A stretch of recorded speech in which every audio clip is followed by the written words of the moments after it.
What makes a Western villain truly unforgettable? It's not just the gunfights, it's the cold stare, the cruel intent, and the way they make the screen tremble without saying a word. These aren't just bad men, they're legends of menace. In this video, we rank the 14 greatest Western villains by pure terror. Watch till the end. You won't forget them. Jack Wilson, Shane, 1953. Jack Palance didn't just play Jack Wilson, he haunted the screen. In Shane, Wilson isn't just a gunman. He's a specter in black, gliding into town like death itself. He barely speaks, yet every movement, every glare carries a lethal promise. When he confronts the gentle homesteader Stonewall Tory, his cold invitation, "Pick up the gun," doesn't just spark a duel, it becomes a moral question. Wilson is the embodiment of violence tempting righteousness, and Palance's twitchy hands and piercing eyes make it impossible to look away. He represents everything Shane is trying to leave behind, the mythic violence of the Old West that refuses to die quietly. His menace isn't loud or overplayed, it's calculated, efficient, and ice-cold. You know the moment he steps into a saloon, someone will die. And even when he meets his end, Wilson leaves behind a lingering chill, a ghostly echo of the brutality that shaped the frontier. Jack Wilson wasn't the biggest villain, but his economy of cruelty and Palance's ghost-like performance make him unforgettable. Liberty Valance, the man who shot Liberty Valance, 1962. Lee Marvin's Liberty Valance isn't just a thug, he's an apex predator in human form. He doesn't sneak through shadows, he dominates every room with cocky violence and sadistic glee.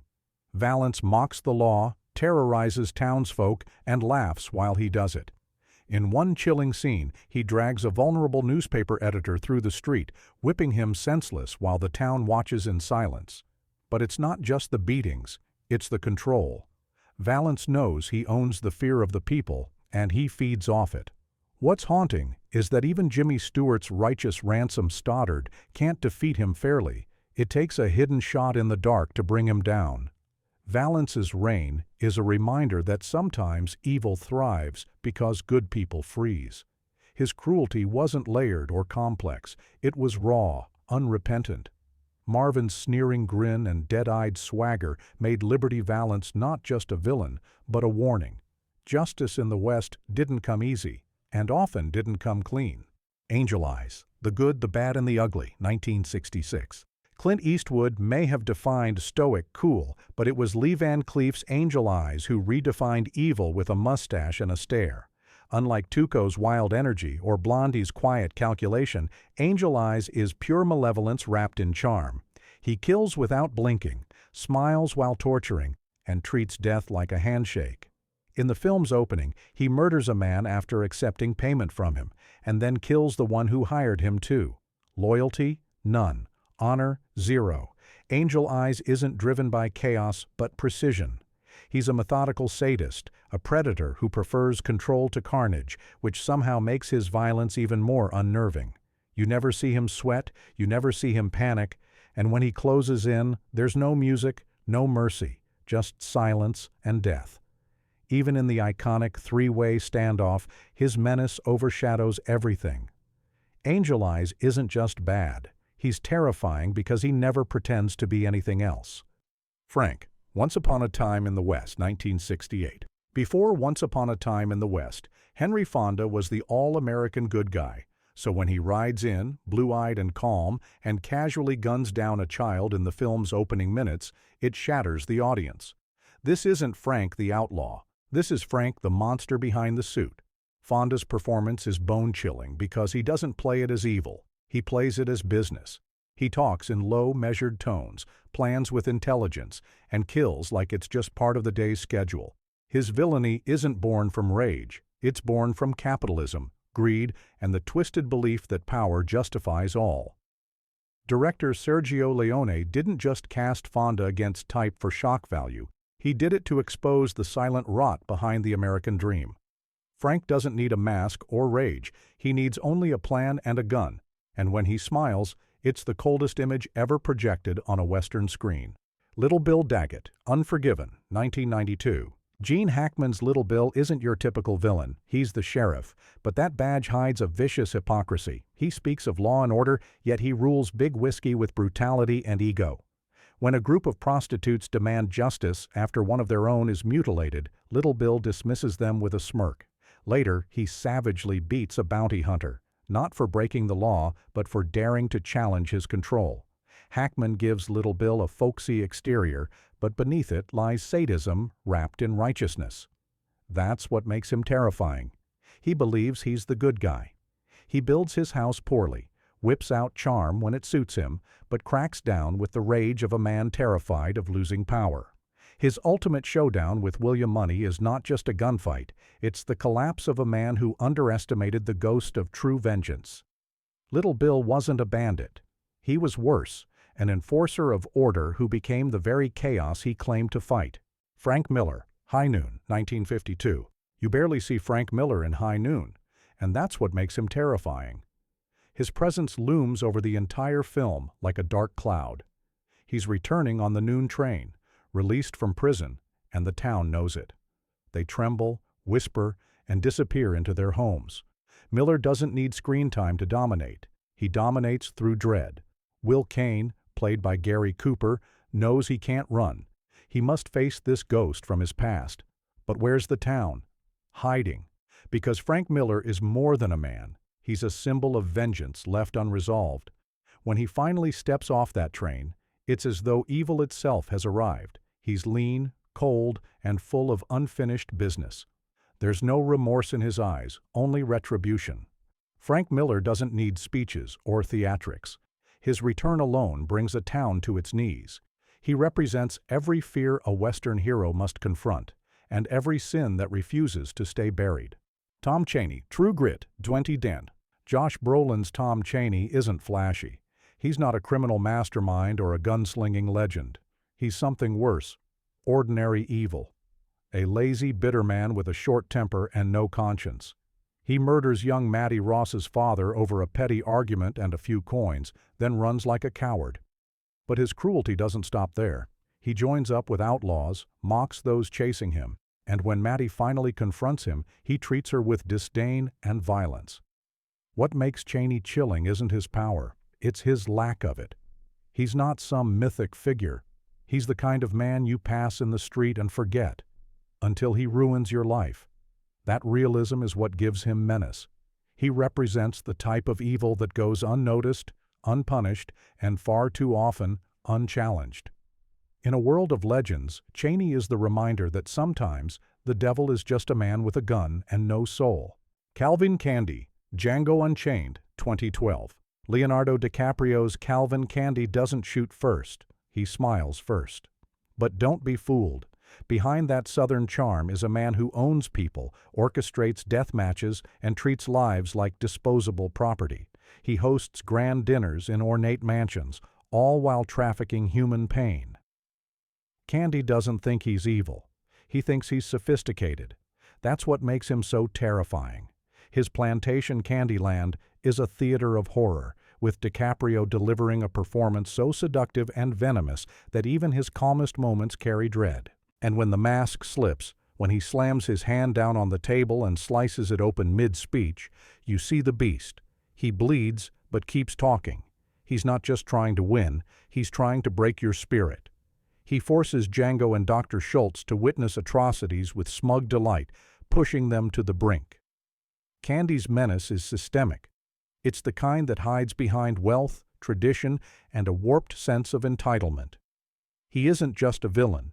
He's the embodiment of America's darkest truths, dressed in fine silk. Blue Duck, Lonesome Dove, 1989. Blue Duck is nightmare fuel.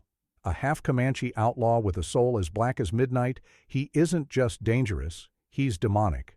Robert Duvall's Gus McCrae describes him not as a man, but as a creature. In Lonesome Dove, Blue Duck kidnaps and brutalizes women, slaughters settlers, and slinks through the Texas landscape like a vulture. He doesn't just kill, he desecrates. His crimes feel personal, almost ritualistic. When he captures Lorena, he doesn't assault her immediately. He parades her through the wild, letting dread fester. That's his power. He weaponizes fear. Even after he's captured and sentenced to hang, Blue Duck remains defiant, launching himself from a courthouse window in a suicidal act of final mockery. His evil is primal. No cause, no redemption, just raw malice. The frontier created many villains, but Blue Duck feels like something more ancient, a predator born from dust and blood. He doesn't just test the heroes of Lonesome Dove, he stains them. Bill the Butcher, Gangs of New York, 2002. He's not in a traditional Western, but Daniel Day-Lewis's Bill the Butcher is a frontier villain in spirit, one boot planted in lawlessness and the other in brutal authority.